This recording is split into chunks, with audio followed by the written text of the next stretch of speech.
I'll let Is you that eat it? food now. It's been staring at you for ages. Yeah. Game begin.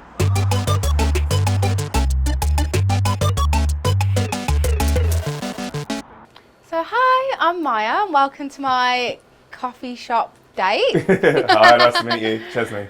We're going to talk a little bit around BT apprenticeships and apprenticeships in general, really. Yeah. So do you want to tell me a little bit around your experience in getting into BT? Yeah, absolutely. So getting into BT. So prior to that, I had like no previous experience. So a lot of my, I'm a bit of an older apprentice. So I joined when I was 25. A lot of my career before then kind of like moved into like logistics. So I was like a warehouse distribution centre for Tesco. I then moved into a terminal security agent, terminal security officer at Stansted Airport. That's interesting. Yeah, that was a real fun time, and then that kind of like is what got me into security. So then throughout that job, I was kind of like I wanted to combine that with my technical, like I say technical experience. I didn't have any, but I was like just as much as like a kid playing It was computer an games. aspiration Yeah. kind of thing. So I kind of like started getting aspirations for cybersecurity. So that's when I applied for the apprenticeship and kind of tried to get my foot in the door. Okay, and do you want to talk to me a little bit around your role and what you do today? Yeah, absolutely. So just before finishing my apprentice, I actually applied for a global manager's position, and I was successful in that. So I run a team of 8 people, and that's and that's within the Network Operations Centre. So that's kind of based on within global. We have obviously this massive network that spans not just in the UK. So we have points of presence in like 70 different countries. And with that, we manage that network. So kind of like incidents that go on in Cairo that connect all our customers within our worldwide. I deal with that and some of the people who run that operation. And I know that you mentioned earlier that you are a slightly more mature apprentice. What does that actually mean for you in terms of coming into an apprenticeship when you are maybe a little bit older than the school leaver age? Oh, thank you so much. Looks good. Yeah, no, tell me about it, right? Yeah, no, it's definitely a surreal experience, right? Because I was coming into this apprenticeship and, you know, I was 25 at the time when I joined and I was surrounded by these kids who'd just come out of college and so I'm surrounded by these 18, 19-year-olds at the time. And it's kind of, at first it kind of made me think like maybe I've like taken a step back in my career, but then I've seen kind of like the progress that I've made, and not only that, but surrounding myself with these people, it made me determined within myself to kind of like catch up again. So then when I saw people in the business, they were kind of like already in management, I was like, I need to then kind of get back to... It gave you a path a little exactly, bit, yeah. But kind of looking back at it now, it's the best decision I've made, right? Taking a step back, because I see kind of like where I am now and kind of like the money that I'm making and that sort of stuff. And it's definitely the right choice for me, because I see kind of like where my life was before. And I was like, I never would have been like in that position now. Obviously I can't say for certain, but I don't think I would have been in that position now that if I'd stayed to that career path. And how easy was it for you to immerse yourself with other apprentices, being like there maybe a little bit of a age gap or maturity gap potentially? Yeah, absolutely. So I think one of the first things I actually noticed was like, it's not all just like 19, 20-year-olds. There are some people that were mature as well. So it's not just me on the apprenticeship, and I've spoken to some other people who I work with who are even older than me. At the time they were kind of like 30 and 40, and I think it's great that the business kind of like looks at them people and still sees that there's potential in them, and they've got a long enough career to be able to invest in them sort of people. And then I guess how to immerse myself in the new people, the younger people, it's kind of like just, if anything, it brought a bit of breath of life back to me, kind of like learning the new things with like the Gen Z, that sort of thing. Yeah, you know, definitely put a spring back in my step. I'll say that I was only 25 at the time, right? Exactly. Making out as if I was. Like you're 50. Yeah. But no, I agree. I think sometimes, you know, I did join the scheme. I think I was 18, turning 19, so I was definitely like of school leaver age when I first joined. Absolutely. I'm coming to the end of the apprenticeship course now, so that's been like a development journey in itself.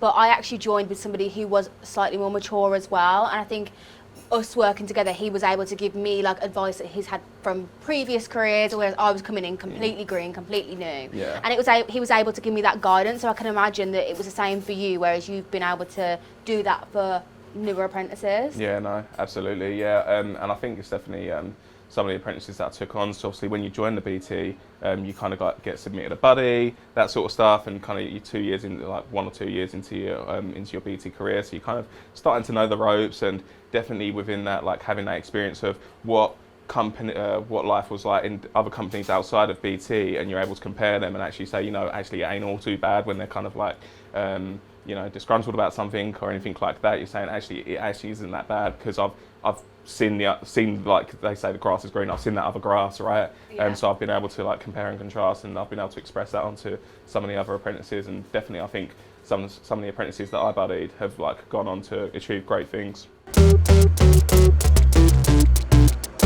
And I know that you touched briefly around salary. So I know that you had full-time positions prior to being an apprentice. How did those salaries differ, and how have you seen your salary progress over the course of your apprenticeship and beyond? Yeah, so salary definitely kind of like coming out. I kind of I took a pay cut, Yeah. but within that, I think, and I definitely like when I come to start the new job, I kind of moved out of from my parents and that sort of stuff. So it was definitely, you know, living life on the breadline, right? It was paycheck to paycheck. But as you kind of get through the years, like the money just kind of keeps on coming, right? And at first it was really struggle. But now you kind of sit in your, like, I've just finished my fourth year, and I was like, I was earning a great salary, more than I was actually, you know, in my previous jobs. So it's something like quite surreal that, you know, I mean, I'm actually only working probably like 3 or 4 days, like on the apprentice, on my actual work. Yeah. So I'm only using like 60% for work, and I'm still getting paid more than I did than working, you know, Working 8 hours full-time. full time. So yeah, it was just like a crazy surreal experience for that. And not only that, but I'm actually able to get so much out of myself with that, with like the degree and not having to pay for that as well. So yeah, no, the money, I was just like, it was a surreal experience at first, but definitely come on like leaps and bounds, and I'm so glad that I kind of made that choice. So how did you first hear about BT apprenticeships? Yeah, no, great question. So so it's a bit of a sad story at first, I guess. So around my previous job with the TSO, I was made redundant from the COVID scheme through COVID. So, you know, I thought everyone's always want to be on holiday, that sort of stuff. I've got a job for life. And then obviously COVID happened. You know, a lot of organisations had to restructure. So then I was on job seekers for a while, and they helped me kind of like get into, like, find jobs. And then it was actually just this surreal experience. I was like, have you actually considered an apprenticeship? And I'll be honest, I actually hadn't. Yeah. Because, you know, I was thinking at my age and kind of like looking at the apprentice wage, I was like, I don't think I'll be able to make this work for me. Mm-hmm. I'm too late in my life. But then, yeah, like digging through it, kind of like getting some support from thinking like how you can manage your finances to make this work. We decided to be able to, you know, explore that option. And it was kind of a surreal experience when I was hired, right? Because I was thinking that they're taking a shot on a, you know, 25-year-old, I suppose, rather than someone who might have, you know, an extra 5 years or 6 years in the gas tank for their career. And so if you could picture it, you're back on your first day of BT, what would you tell your 25-year-old self? Just get through it, right? Yeah, no, just get stuck in, take every opportunity, and I think that's something that I did anyway. But sometimes is that an opportunity isn't going to come out and slap you in the face. Sometimes it might be hidden behind this message. So it's, for example, when I spoke earlier about that email that I got about being in logistics. Anyone could have gone, oh, you know, that addresses the team members, it don't address apprentices. Oh, that's not for me, I should just push that aside. Yeah. Whereas my eagerness and wanting to like help out actually put me in a position to go out and, you know, respond to that email and take on that chance. That then led to me, you know, going underneath this line manager who gave me all this exposure to senior management, and that's, you know, year one of an apprenticeship, and I'm talking to directors, senior management. I'm holding all the importance for this inventory that runs this, critical national infrastructure business.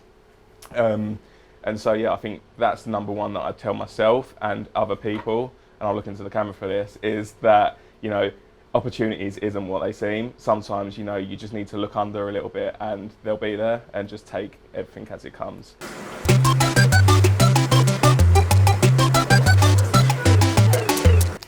So given that you probably were in some sort of education kind of all your life up until 18, you then went into a role or a job. Yep. How did you find that then, going back to kind of like university, your level 6, that does entail university work. How did you find going back to education? Yeah, it was kind of an experience for me, really. Taking 7 years out of like education, it was weird to be back. And especially that, like, not going from kind of like school and college is quite hand-holdy, in that they give you a lot of the material. Whereas when you go to university, it's very much you fend for yourself, you learn. That's so it's very self-led. Yeah, that's perfect.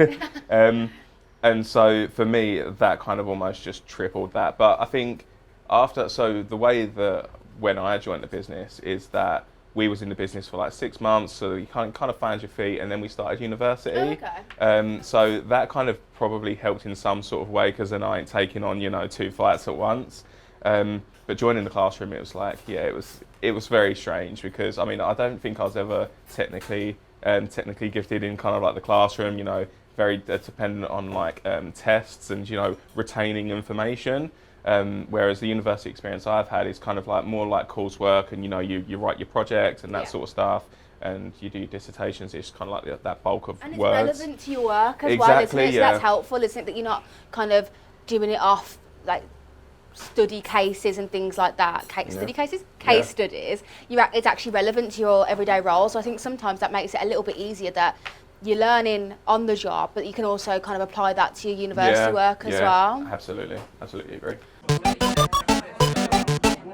And I've ended everyone with like this question, is that if your friends and family were looking to apply for an apprenticeship, what's one piece of advice that you'd give them? It's definitely just apply, right? Because, I think BT scheme is so big, and you get, thousands of applicants, and that can be quite scary. But I guess the thing is that someone's got to win it, right? And so even if you just apply, you get an interview, right? And then you can just get your foot in the door, you can smash that interview. So mine would just be just apply, right? Put yourself out there. Yeah, put yourself out there, exactly. And that will then resonate and continue within the business, once with opportunities. Can't eat that, Yeah, absolutely, yeah. Really into the conversation. Game over.